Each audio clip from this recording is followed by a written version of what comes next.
Welcome. Today in this session, I am going to talk about methylene blue reduction test.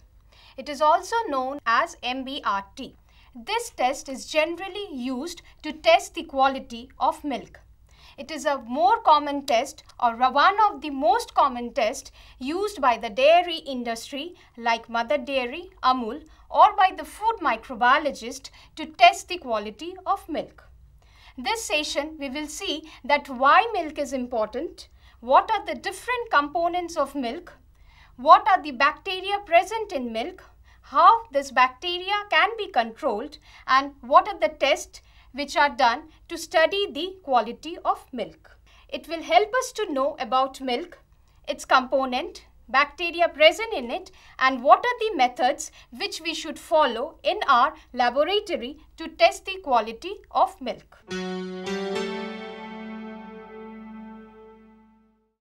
Milk and its derivatives are used every day in our lives for the preparation of different kinds of food. We know about these kind of milk products like butter, cheese, cream, and so on. Now, these kind of milk products are not only highly palatable, but they are also nutritious in nature. Now, because not only the milk is an important nutrient for our diet or of our diet, but sometimes the bacteria present in milk can serve as the carrier of pathogen or as the source of pathogen in us.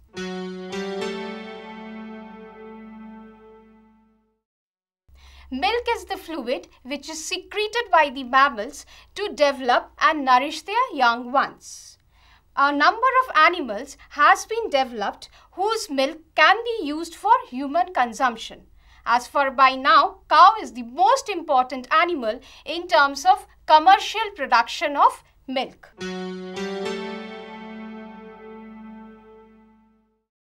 As we can see, the main principal component of milk is water.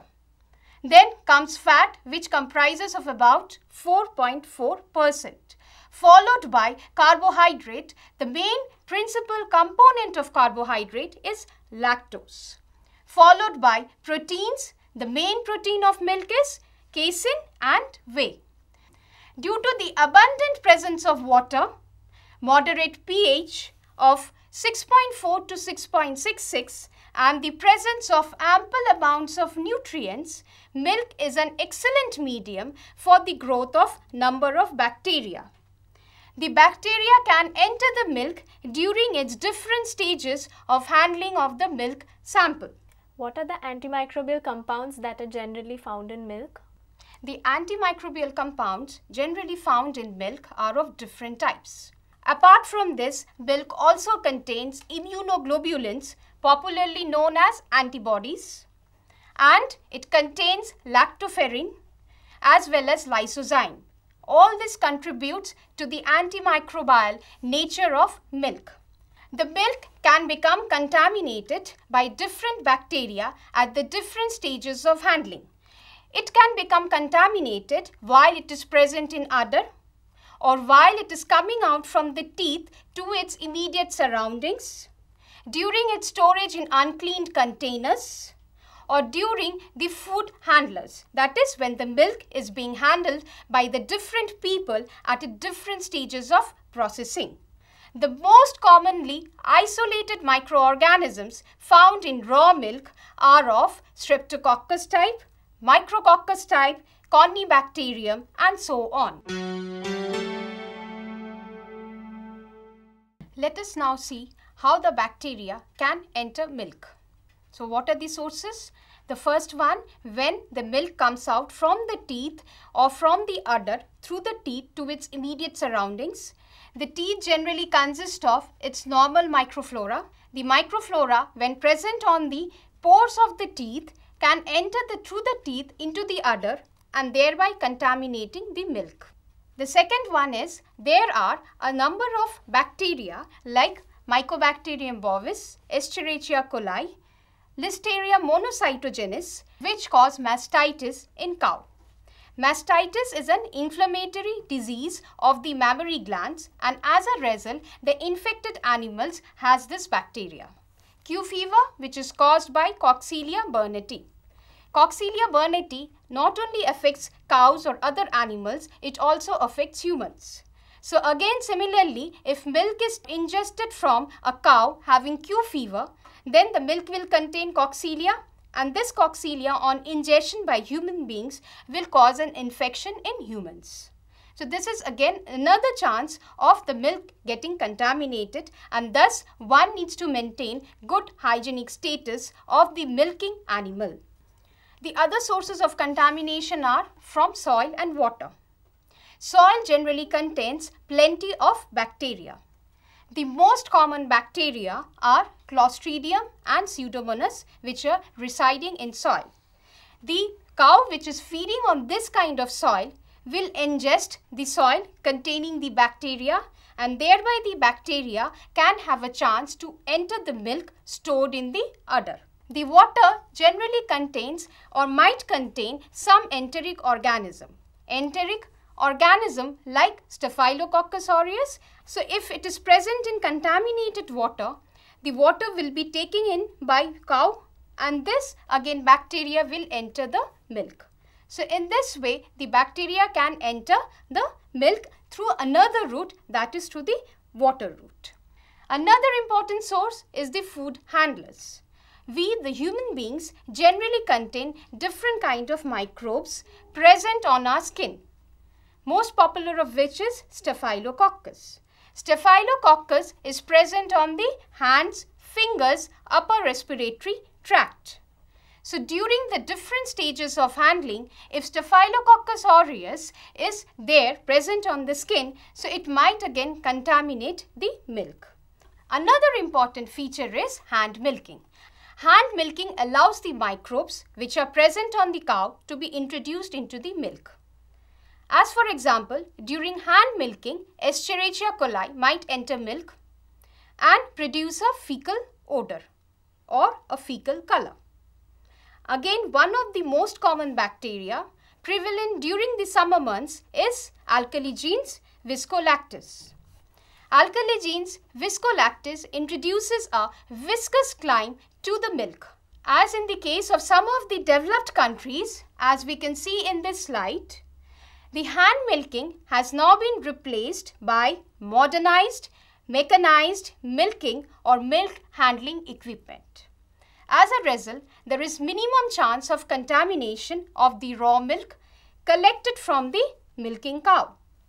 As a result, it also reduces the total microbial load present in the milk and makes the milk a better quality to be taken in by the individuals or by the human beings. The raw milk contains different bacteria like Streptococci, Micrococcus, Corynebacterium and so on. Apart from this, milk might also contain Staphylococcus epidermis and sometimes Flavobacterium.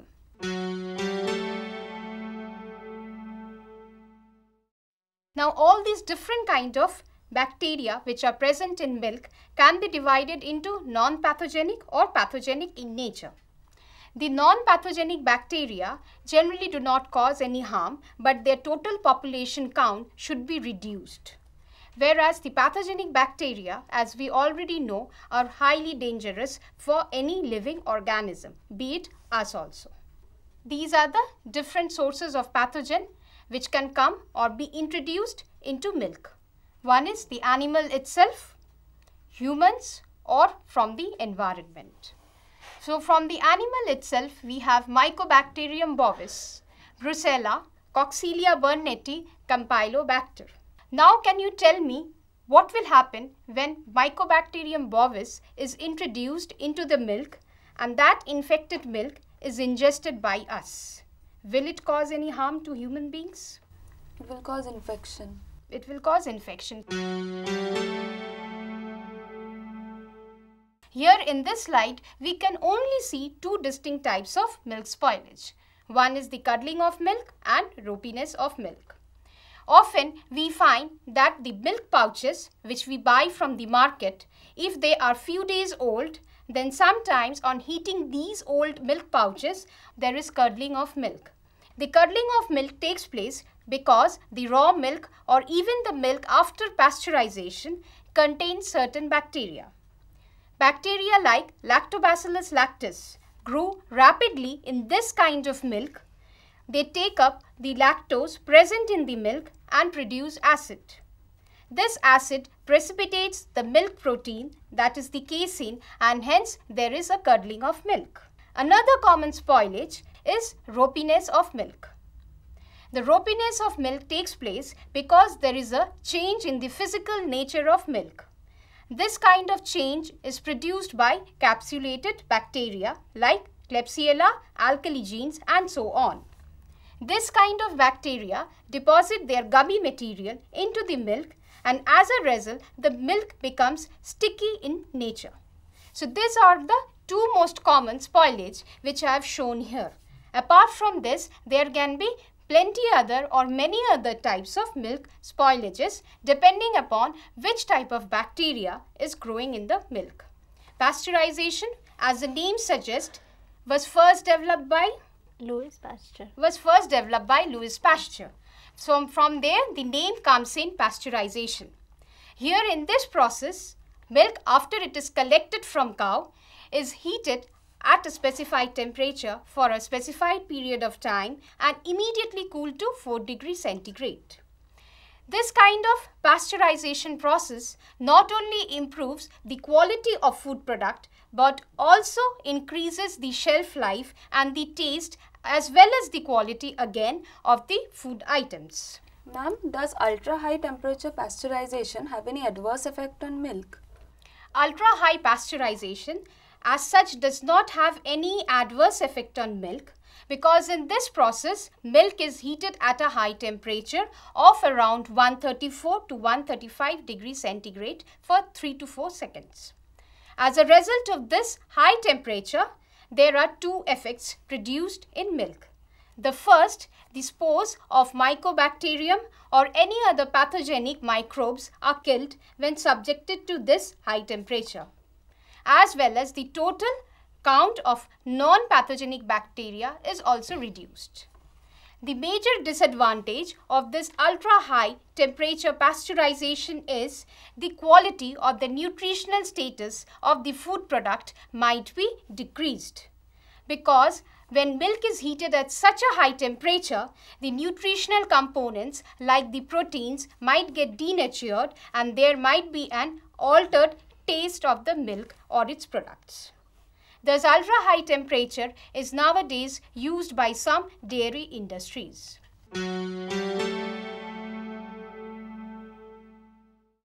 Now let us come to what are the different methods which we can use for testing the quality of milk.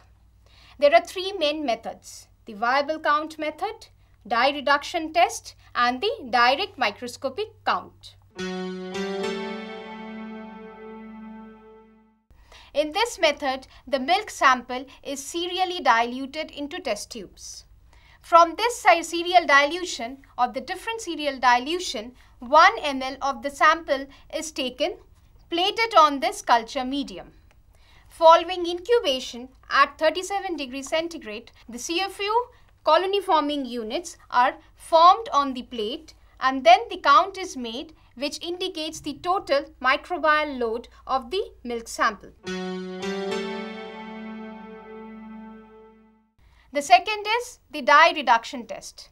The dye reduction test is used when a redox indicated dye like methylene blue or Resazurin is added to the milk.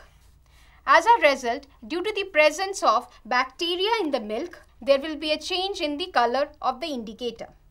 If the milk is highly reduced, then there will be a color change in the indicator.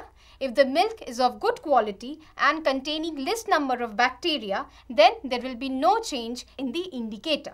So in this way, it helps us to determine the quality of milk.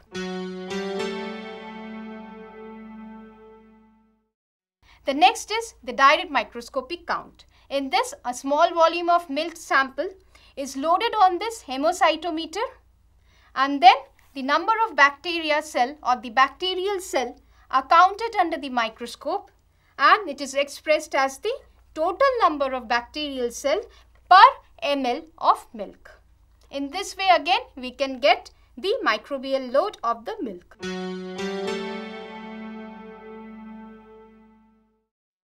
Let us now come to the MBRT test. MBRT, which stands for Methylene Blue Reduction Test. It is one of the most simple, inexpensive and a popular method of testing the quality of milk. If you go to mother dairy industry, you'll find that MBRT is the most common method which they use for studying the quality of milk. Methylene blue is a redox indicator, or it is a sensitive to the oxidation reduction environment of the milk. Raw milk contains bacteria. This bacteria will actively proliferate. As a result, the dissolved oxygen in the milk will decrease, and hence it will produce a more anaerobic condition or a reduced environment in the milk. Methylene blue remains blue in the oxidized condition.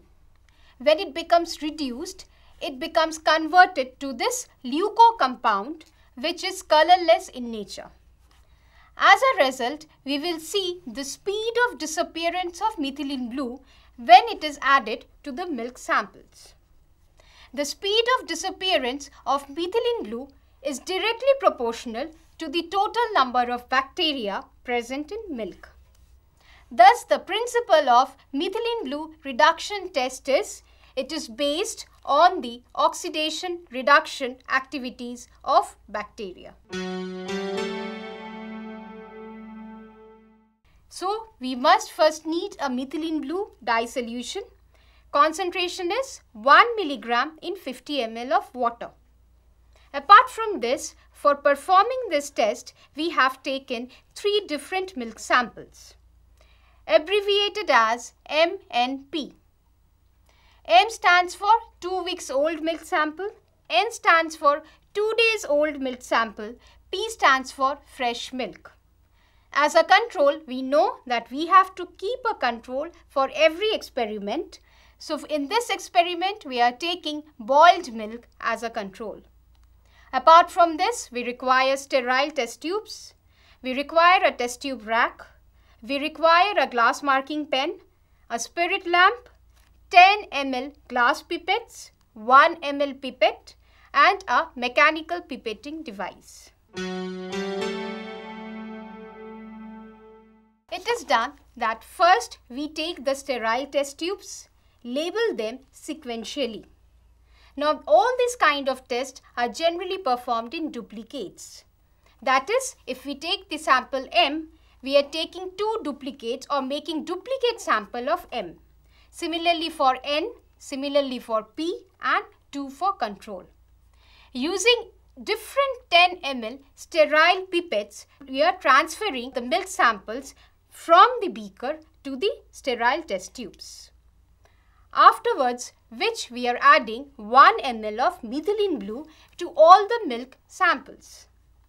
We insert the stoppers and then mix the samples or the milk samples properly with the methylene blue. We keep this reaction mixture at 37 degrees centigrade and record the rate of disappearance or the speed of disappearance of methylene blue after every 30 minutes interval till a specified period of 6 to 8 hours. Thus, in this way, we can test whether the milk sample is able to discharge or is able to decolorize the methylene blue. We record the observation in this kind of a chart. Here the time in hours is mentioned, here the milk samples. Since we are taking 2 milk samples or duplicates of each milk sample, so there are 2 columns of M. Similarly for N, similarly for P, and similarly for C. We find that during the different hours or time in hours, the discoloration takes place. First is the milk sample, which is abbreviated as 2 weeks old or as M. Discharge the methylene blue or the color of methylene blue takes time of about 1.5 hours to 2.5 hours to discharge this color to white. Similarly, for 2 days old, it takes time of about 2 hours to 3 hours in order to discharge the color of methylene blue to white. Similarly, for fresh milk, we can find that there is no decolorization even after a period of 6 hours. Why are we saying that we are taking boiled milk as control? Because it does not have any microbial load. Why it does not have any microbial load? Boiled pasteurization has been done, or it's been heated to high temperature so that the bacteria are killed. Yes. Since we are heating the milk, the microbes are killed. And as a result, there will be no microbial activities present in this boiled milk. As a result, methylene blue will remain as blue in color. So, accordingly, we can see the time which is used or which is noted down for MBRT equation or reaction. Now, how can we classify the milk quality as fair, good or bad? If the methylene blue reduction takes place immediately within 30 minutes, then the milk quality is of very poor type. If the reduction of methylene blue takes place between 30 minutes and 2 hours, then the milk quality is of poor type. When the reduction of methylene blue takes place between 2 hours and 6 hours, then it is of fair quality type. When the reduction of methylene blue takes place between 6 and 8 hours, then it is a good quality milk. So, depending on the rate of disappearance of methylene blue, we can judge the milk samples as good, fair or bad, as well as we can differentiate between the milk samples. So, thus what will happen? Since the M sample discharges the color between 1.5 to 2 hours or 2.5 hours rather, so the milk quality is fair.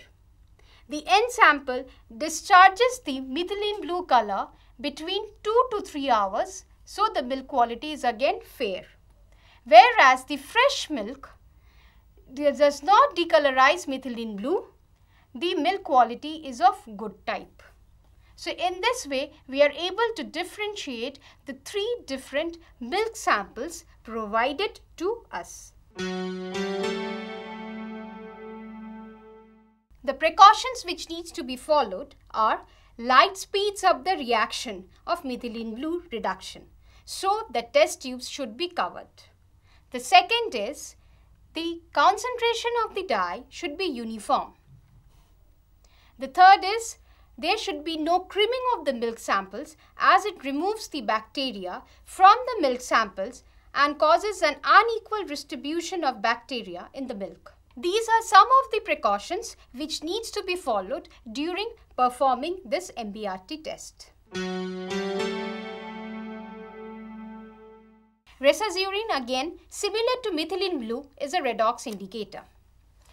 Resazurin is in the oxidized form, it is slate blue in color. When it is slowly reduced, its color changes from slate blue to pink to colorless. Now, similarly, when we add Resazurin to the milk samples, we can find a different array of colors. After it is being added to the milk sample, if it remains blue in color, it indicates good quality milk. If the color changes to pink or to light pink, then the milk quality is of fair type. If the milk becomes colorless after addition of Resazurin, then the milk sample is bad. So, in this way, again, we can differentiate between the milk samples. Ma'am, which test is better, methylene blue reduction test or Resazurin test? Till now, I have discussed about 2 dye reduction tests. One is methylene blue, another is Resazurin. Methylene blue is the most common and popular method of testing the quality of milk. It is regularly practiced in the laboratory for testing the quality of milk and even by the dairy industry. So, thus methylene blue is much more popular than Resazurin and much more accurate than Resazurin test. Other than Resazurin test and methylene blue reduction test, are there any other methods to assess the quality of milk? The quality of the milk apart from performing these two dye reduction tests, can also be determined by the use of litmus milk reaction.